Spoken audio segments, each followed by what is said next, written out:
이슈의 재구성 시간입니다. 사실 오미크론에 대해서 우리가 잘 몰랐기 때문에 더 불안해했고 그래서 시장이 크게 충격을 받았는데 이제 어느 정도 전파력은 높지만 치명률은 높지 않아요 라는 것 때문에 안심하려던 찰나 스텔스 오미크론이라는 게 나왔습니다.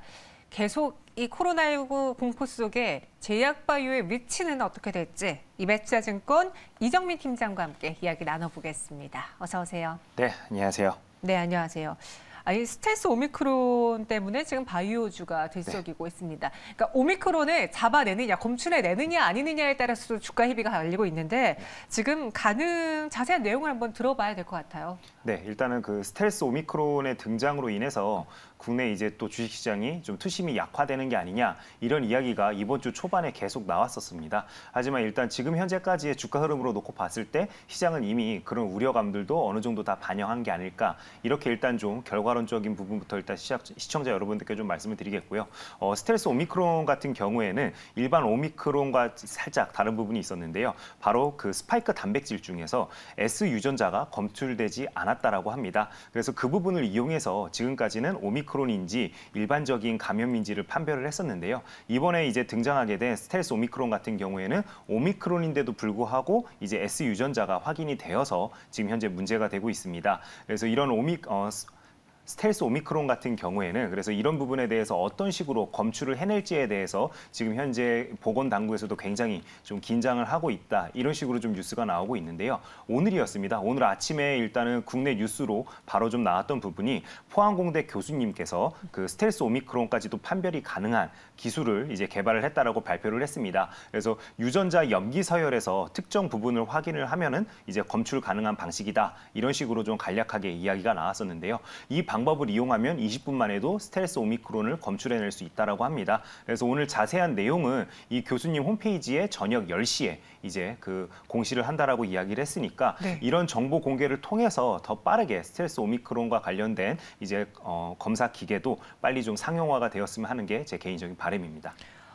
바이오주들이요. 사실 지금 환경이 오를 만한 환경이긴 해요. 왜냐하면 여전히 코로나19가 끝나지 않고 우린 계속 이런 바이러스와 싸우고 있고 백신 약이 있고 치료제 약이 있는데 그게 이제 작년부터 쭉 지속되었기 때문에 많은 분들이 이제 민감해지고 둔감해진 상황이거든요. 연말에 제약바이오에 대해서 어떻게 보시는지 또 내년 초에 항상 있는 JP모건 컨퍼런스, 헬스케어 컨퍼런스가 이번에는 또 약발이라고 그렇지만 영향을 미치게 될지 어떻게 예상하시는지요? JP모건 헬스케어 컨퍼런스 같은 경우에는 저는 좀 기대감을 가지고 있습니다. 예를 들어서 2019년도까지는 그래도 이 해당 이슈와 관련되어서는 종목들이 좀 많은 움직임이 있었습니다. 하지만 코로나19가 터지면서 2020년, 그다음에 2021년도에는 제약바이오 종목들이 관련된 이슈로는 전혀 움직임이 없었기 때문에 이번에는 아마 시장에서 미리 좀 일정 매매로 좀 접근을 해서 종목들이 좀 움직이는 모습을 보이는 게 아닐까 저는 좀 이렇게 좀 생각을 하고 있고요. 특히나 이 그 JP모건 헬스케어 컨퍼런스 같은 경우에는 내년 1월 그 10일부터 13일까지 진행이 된다라고 합니다. 지금 현재 이제 참여하는 업체들 놓고 지금 현재 주식시장에서 많은 이야기가 있는데요. 이번에 이제 좀 포인트 같은 경우에는 직접 참여하는 대면 업체와 그다음에 비대면 온라인으로만 참석하는 업체 이런 식으로 지금 현재 그룹이 좀 나뉘었다. 이렇게 좀 말씀을 드리겠습니다. 일단은 대면 참석하는 업체부터 제가 좀 시청자 여러분들께 좀 말씀을 드린다라면 SK바이오팜, 올릭스, 파맵신, 네오이문텍 등이 이제 대면 미팅을 하는 것으로 알려지고 있고요. 그다음에 비대면 이제 참석을 하는 업체들 같은 경우에는 녹십자, 나이백, 그다음에 레고캠바이오, 매드팩토 등이 있다. 이렇게 좀 말씀드리겠습니다. 네, 컨퍼런스에 참가하는 기업, 이번에는 컨퍼런스를 조금은 눈여겨봐도 된다라고 했으니까 관련 기업들의 주가 상승도 우리가 기대해봐도 괜찮은가요? 네, 이미 관련된 종목들이 수급이 이제 들어오면서 일부 종목들 같은 경우에는 요 일주일간 굉장히 좀 좋은 상승이 나오고 있다라고 좀 말씀을 드리겠고요. 특히나 이제 코로나19 이후로 주식을 시작하신 주린이 여러분들 같은 경우에는 JP모건 헬스케어 컨퍼런스가 좀 낯설 수도 있습니다. 근데 이렇게 시장에서 관련된 뉴스들이 계속 나오는 이유는 바로 과거 학습 효과 때문에 그렇습니다. 일예로 한미약품을 좀 말씀을 드려야 될 것 같은데요. 한미약품 같은 경우에는 예전에 좀 기억을 좀 떠올려 보신다라면은 조단 단위의 굉장히 큰 기술 수출과 관련된 뉴스가 나온 적이 있었습니다. 그때 처음으로 이제 그 발표가 나왔던 부분이 바로 JP 모건 헬스케어 컨퍼런스에서 처음 이야기가 거론되었기 때문에 그 이제 시장에서는 그런 학습 효과로 인해서 이 컨퍼런스를 굉장히 이제 신경 써서 좀 눈여겨보고 있다라고 좀 기억을 해주시면 될 것 같고요. 특히나 이번에 참여하는 업체들별로 이제 그 특히나 대면 미팅과 관련된 업체들이 굉장히 좀 주목을 받고 있다고 했는데 이제 그 좀 면면을 좀 살펴본다라면은 네오임뮤텍 같은 경우에는 SITC 데이터 추가 모집 결과를 발표를 하면서 글로벌 빅파마와 미팅이 현재 잡혀 있는 것으로 알려지고 있습니다. 그다음에 올릭스 같은 경우에도 유럽 리서치 펀딩과 계약을 이미 한 상황이었는데요. 이번에 아마 추가 계약도 가능하지 않을까 이런 식으로 좀 시장에서는 좀 기대를 하고 있습니다. 그다음에 마지막으로 SK 바이오팜 같은 경우에는 현재 미국에서 판매하고 있는 엑스코플이라는 그 이제 자체 개발한 신약이 있었죠. 이 신약 같은 경우에 대면 판매 채널 강화를 위해서 움직이겠다 이런 식으로 좀 이야기가 나오고 있는 상황입니다. 그래서 저는 이번에 그 JP 모건 헬스케어 컨퍼런스와 관련되어서 워낙 관련된 종목들의 수급 자체가 비어 있다 보니까 최근에 외작의 창구 그다음에 이제 기관계 창구에서도 굉장히 이제 좀 수급 효과가 있다라고 좀 시청자 여러분께 좀 말씀을 드리겠고요. 특히나 그 중에서도 제가 좀 눈여겨보고 있었던 종목 같은 경우에는 올릭스가 있을 것 같아요. 올릭스요? 네, 올릭스 같은 경우에는 12월 초부터 오늘 이제 고점까지 놓고 봤을 때 대략 30% 가까운 상승이 나온 상황입니다. 그렇기 때문에 이미 관련된 종목들이 움직이고 있다. 그래서 저는 이 종목들과 관련되어서는 일정 매매로 접근하는 게 가장 좋다라고 좀 시청자 여러분께 다시 한번 말씀드리겠습니다. 사실 저희가 제약바이오에서 가장 많이 이야기했던 거는 최근에 뭐 백신 CDMO와 관련되어 있던 대형주 위주였는데 모르던 사이에 코스닥 시장 안에서도 이런 제약바이오주들이 저점 대비 많이 아웃퍼폼하는 모습을 보여줬고 여기에 더불어서 올해 기관이라든가 외국인이 많이 매도한 섹터 중에 하나가 제약바이오래요. 그러면 또 내년 윈도우 드레싱 그 기간 동안에 제약바이오에 대한 비중을 늘릴 것이다. 그래서 제약바이오가 연말에 갈 것이다라고 보시는 분들이 있고요. 더불어서 지금 특히나 밸류에이션이 너무나 코스닥 바이오가 낮다라고 평가를 하던데 그렇게 되면은 지금 우리가 이 섹터를 꼭 봐야 되지 않을까 싶기도 하는데요. 동의하시는지요? 네, 맞습니다. 저도 일정 부분 방금 말씀해 주신 부분에서는 굉장히 공감 가는 부분이 많습니다. 이미 그래서 시장에서는 그런 이제 발빠른 움직임들이 있는 게 아닐까 저는 좀 이렇게 좀 말씀을 드리고 싶고요. 그래서 지난 그 어떻게 보면은 한 달간의 그 코스피 지수와 이제 상대적으로 한번 좀 비교를 해보는 게 좋을 것 같습니다. 코스피 지수는 지난 한 달간 약 2.3% 상승을 했는데요. 의료 정밀과 그다음에 의약품은 각각 11.2%, 6.8% 상승하는 모습을 좀 보였습니다. 코스닥 같은 경우는 1.4% 정도 상승을 했는데요.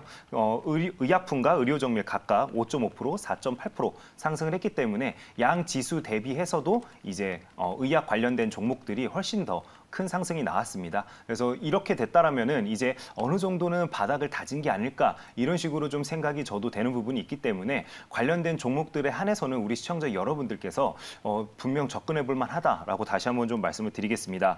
그리고 제가 하나 또 말씀드리고 싶은 부분은 의약품과 관련된 종목들 같은 경우에 이제 코로나19가 터지면서 대면 이제 영업을 못했던 부분이 있습니다. 하지만 내년이 되면 아무래도 이제 올해보다는 이제 코로나와 관련되어서는 거리두기가 완화될 가능성이 훨씬 높겠죠. 그렇게 된다라면은 대면 영업도 훨씬 더 활성화가 될 거고, 그다음에 저도 이제 제 고객님들 보험금 청구 이력을 좀 살펴본다라면은 완연하게 코로나가 터진 이후로 일반적인 보험 청구는 이제 주는 모습을 보였습니다. 하지만 이제 환자들도 다시 병원으로 많이 갈 확률이 높기 때문에 그렇다면 당연히 의약품에 대한 소비도 많이 늘 수밖에 없겠죠. 그래서 이런 사회적인 그 흐름들도 우리가 좀 판단을 해본다라면은 분명 이런 수급들이 이제 어느 정도 기간을 두고 지속적으로 좀 이어질 가능성은 충분히 있다. 이렇게 좀 말씀을 드리겠습니다. 네, 그동안 소외받았던 코스닥의 제약바이오 지금 가치 평가도 상대적으로 낮기 때문에 매력이 있어 보이고 또 외국 기관이 많이 매도를 해서 다시 담지 않을까라는 기대. 여기에 대면하게 되면 우리가 또 병원에 많이 가잖아요. 의료 쇼핑도 또 하나의 단어가 있던데. 그래서 우리는 봐야 된다. 그럼 여기서 우리가 또 체크해야 되는 게 CDMO, 백신 위탁 개발 생산하는 그런 업체들의 경우에는 계속 이슈가 있었단 말이죠. 이들은 앞으로 어떨까요? 앞으로 좀 줄어들까요, 이슈가? 이런 큰 추세에서는 저는 이제 그 주가들이 계속 이제 이 뉴스에 대해서 과연 실적을 반영하느냐 여기에 이제 달려 있을 거라고 좀 생각을 하는데요. 일단 지금 현재 상황을 놓고 봤을 때는 시장이 계속 반응을 해주고 있다. 이걸 우리가 좀 눈여겨볼 필요가 있을 것 같습니다. 일단 11월부터 가장 먼저 이야기가 나왔던 게 바로 ST팜이죠. ST팜 같은 경우에는 올리고핵산 치료제를 CDMO 하기 위해서 증설한다는 이야기가 나왔습니다. 나오자마자 11월 말부터 큰 폭의 상승이 나오고 있고 지금 현재도 그 추세를 계속 이어나가고 있는 상황입니다. 삼성바이오로직스 같은 경우에는 내년 하반기에 4공장 완공이 이제 될 것으로 지금 이야기가 나오고 있는데요. 이 4공장 생산과 관련되어서 이미 25개 업체가 삼성바이오로직스와 지금 미팅을 하고 있는 것으로 알려지고 있고 이 중에서 20개 업체 정도는 이미 어느 정도 생산량을 이제 생산할지에 대해서 업체와 이제 구체적인 미팅이 지금 진행이 되고 있다라는 식으로 뉴스가 많이 나오고 있는 상황입니다. 그리고 마지막으로 SK바이오사이언스 같은 경우에는 지난 시간에도 한번 말씀드렸다시피 3분기 실적이 굉장히 좋았습니다. 그렇기 때문에 영업이익이 8배나 좀 증가하는 모습을 좀 보였었죠. 그래서 이번 4분기 때는 노바백스 물량도 이제 인식이 될 것이기 때문에 실적에 대해서는 시장의 기대치에 어긋나는 일은 없지 않을까. 저는 좀 그런 식으로 기대를 하고 있습니다. 네, 오늘 CDMO 이야기하면서 백신 이야기하니까 떠오르는 회사가 녹십자입니다. 네. 어제 공시가 나왔잖아요. 그쵸. 얀센과 가지고 계속 위탁 생산하느냐 마느냐 마지막 최종 조율까지 간다 참 말들이 많았는데 결국 논의를 중단하겠다라고 이야기했고 오늘 저는 그로 인해서 급락하지 않을까 했는데 오히려 주가가 상승했습니다. 네. 불확실성 해소로 판단한 건지 아니면은 얀센과 해봤자 얀센 백신 요즘 좀 말이 많고 그쵸. 네. 그리고 생각보다 남는 게 없다라는 이야기가 있어서 안 하는 게 낫다라고 판단한 건지요? 네, 맞습니다. 일단은 회사 입장에서는 생산을 해놓고 영업이익이 남지 않는다라면 당연히 이제 그 비즈니스를 진행할 이유가 없겠죠. 그렇기 때문에 아마 그 결국에 미팅도 다 이제 그냥 끝난 게 아닐까. 저는 좀 그렇게 좀 생각이 되고요. 특히나 녹십자 같은 경우에는 그런 부분을 이미 주가가 충분히 반영을 했습니다. 그래서 올해 한 해만 놓고 보더라도 주가가 꾸준하게 우하향하는 모습을 좀 보였기 때문에 아마 이런 부분에서는 불확실성 해소로 오히려 시장이 받아들였기 때문에 관련된 종목이 주가가 빠지는 게 아니라 오히려 약간 보합보다 살짝 위에 있는 그런 모습을 좀 보여주는 게 아닐까 저는 좀 이렇게 생각이 됩니다. 그리고 특히나 동사 같은 경우에는 지금 현재 국내 백신 독감 백신 시장만 놓고 봤을 때 경쟁 업체죠. SK바이오사이언스가 지금 현재 독감 백신을 전혀 생산하고 있지 않습니다. 그렇기 때문에 거기에 따른 반사 수혜도 어느 정도는 좀 누릴 수 있지 않을까 이런 식으로 좀 기대를 하고 있습니다. 근데 시청자 여러분들께 제가 지난번에도 한번 좀 말씀드렸다시피 녹십자라는 종목의 그 특징에 대해서 좀 말씀을 드려야 될 것 같습니다. 동사 주식 같은 경우에는 공시가 새로 나온다던가 아니면 새로운 뉴스가 나온다라면 항상 굉장히 큰 매도세가 나왔다는 부분을 놓고 봤을 때 굉장히 회사에서 아마 정보 보안에 좀 실패하고 있는 게 아닐까 저는 좀 개인적으로 그런 식으로 받아들이고 있기 때문에 동사 주식과 관련되어서는 실시간 장중에 이제 그 대응이 되시는 분들 외에는 가급적이면 접근을 안 하시는 게 그래도 맞지 않을까 이렇게 좀 말씀을 드리겠습니다. 네, 알겠습니다. 녹십자까지 이야기 들어봤습니다. 그럼 마지막으로 이정민 팀장님이 제약바이오 내에서 탑픽으로 꼽는 종목은 무엇이 있는지 왠지 저는 그 대형 굵직한 종목보다는 코스닥 바이오를 갖고 오셨을 것 같은데. 네, 맞습니다. 오늘 다행이네요. 제가 시청자 여러분들께 좀 소개시켜드리고 싶은 종목은 바로 레고캠 바이오가 되겠습니다. 동사 같은 경우 이번에 JP모건 헬스케어 컨퍼런스에도 참여를 하는 기업입니다. 비대면으로 참여를 하지만 일단은 지금 현재 최근에 그 수급이 굉장히 좋았습니다. 어제 같은 경우에도 외인에서 107억, 기관에서 126억 순매수하는 모습을 좀 보여줬고요. 동사 같은 경우에는 강점을 가지는 부분이 항체 약물 적합체라고 해서 이제 ADC라고 흔히 이야기를 하는데요. 7건의 기술 이전 그 계약을 맺은 바 있습니다. 이래서 총 3조 6천억 원의 계약 초객을 달성할 정도로 굉장히 이제 관련된 부분에서는 기술력을 가지고 있는 회사다라고 좀 말씀을 드리겠고요. 제가 추천할 매수 추천 가격은 바로 현재가로 말씀을 좀 드리겠습니다. 목표 가격은 7만 원까지 바라보도록 하고요. 손절 라인은 5만 원을 이탈하게 된다라면 손절로 대응 부탁드리겠습니다. 네, 레고캠 바이오였습니다. 목표 주가는 7만 원, 손절가 5만 원이고요. 오늘 제약바이오에 대한 뷰 여러분들도 챙겨가세요. 저희는 여기서 인사드리겠습니다. 고맙습니다. 네, 감사합니다.